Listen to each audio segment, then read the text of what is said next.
a very special guest is here. As CEO of Women Lawyers Association in Karachi, she does something similar. We've associated with them, collaborated with them on a couple of occasions, and I'd really like her to say a few words on this occasion.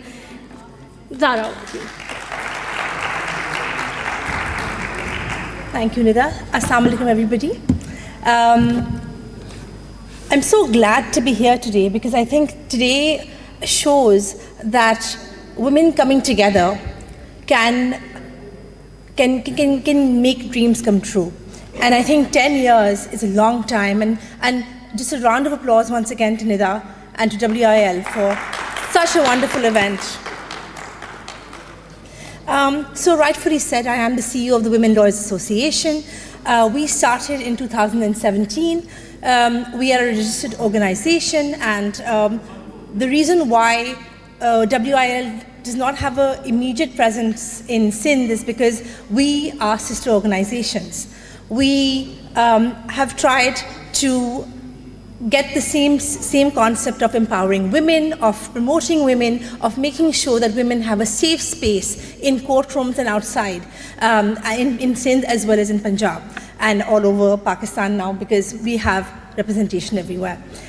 The reason why the Women Lawyers Association is important is because we've actually gotten a women common room.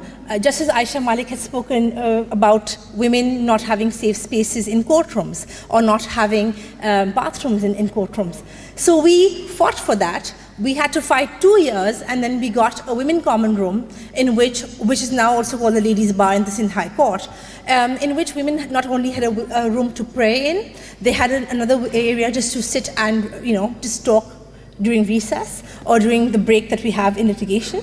Apart from that, we also created a safe space where we could hold seminars and have lectures regarding learning, regarding skills, regarding workshops, and just to promote women in the profession overall.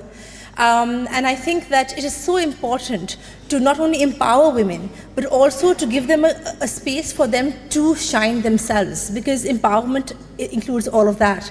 It's not only a competition amongst women, but it is to create that space, that area for them to be able to promote themselves too.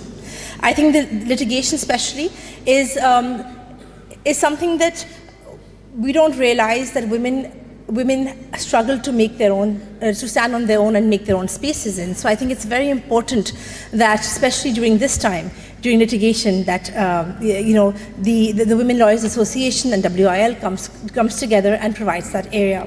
And just as Aisha had mentioned something which I'll quickly go over, and I know we're short of time, she said that women are not to be taken as token representation.